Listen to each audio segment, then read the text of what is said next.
Good morning to everyone.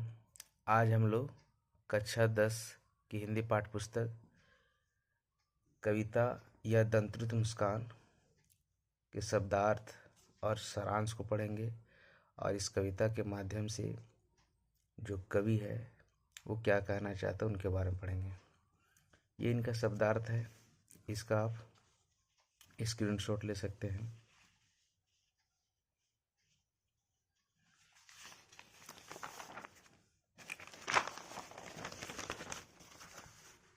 अब इस कविता या पाठ का हम लोग सार पढ़ेंगे।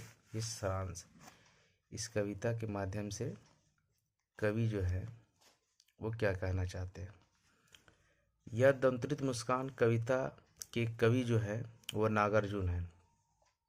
इस कविता के माध्यम से कवि जो है ने उस नन्हे बच्चे की मन को मोह लेने वाली मुस्कान, जिसमें कोई छल नहीं है और ना ही कोई कपट मात्र है, इसका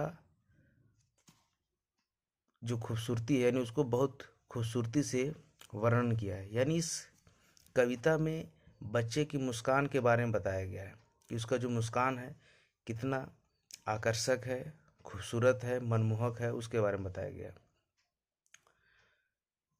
जिसके अभी अभी दूध के दांत निकलने शुरू हुए हैं, क्योंकि कवि काफ़ी लंबे समय के बाद अपने घर लौटे हैं और उनकी मुलाकात उनके जो बच्चे हैं 6 से 8 महीने के बच्चे जो हैं उनसे पहली बार वो आज मिल रहे हैं। इसलिए कवि अपने उस नन्हे बच्चे की मन को मोह लेने वाली मुस्कान को देखकर वे कहते हैं कि अगर उसकी इस मुस्कान को कोई पत्थर हृदय वाला व्यक्ति भी देख ले तो वह भी उसे प्यार किए बिना नहीं रह सकता। यानी उसका जो मुस्कान है इतना आकर्षक है कि कोई भी पत्थर दिल हृदय वाला व्यक्ति जो है अगर देख ले तो वह उसे प्यार किए बिना नहीं रह सकता। यानी इतना मनमोहक है। बच्चे की यह मन मोह लेने वाली मुस्कान जीवन की कठिनाइयों व परेशानियों से निराश हताश हो चुके व्यक्ति को भी एक प्रेरणा दे सकता है।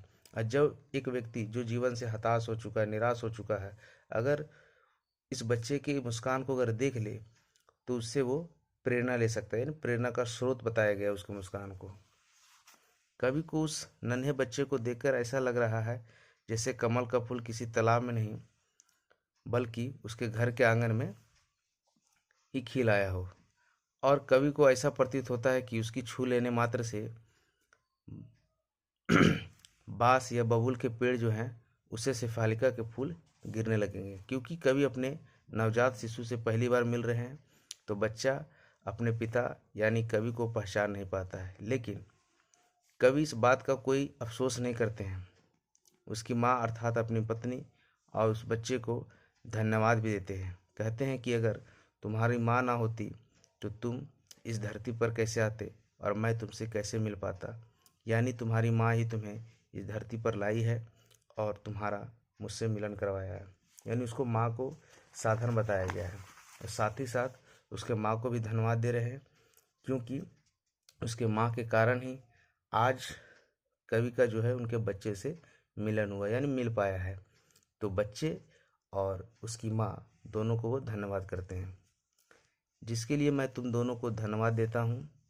कवि अपने काम से अक्सर अपने घर से दूर रहते हैं, इसलिए बच्चा कवि को अपना पिता ना समझकर एक मेहमान समझ रहा है। यानी बच्चा जो है एकटक देखते जा रहा है, देखे जा रहा है, चूँकि बार बार उनसे मुलाकात नहीं होता, चूँकि कवि जो है बाहर काम करता है।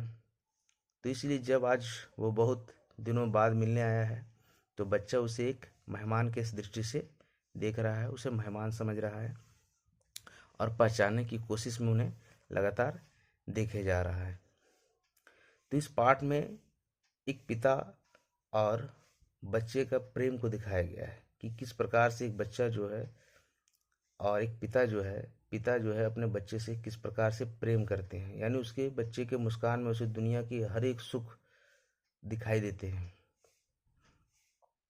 धन्यवाद, मिलते हैं नेक्स्ट वीडियो में।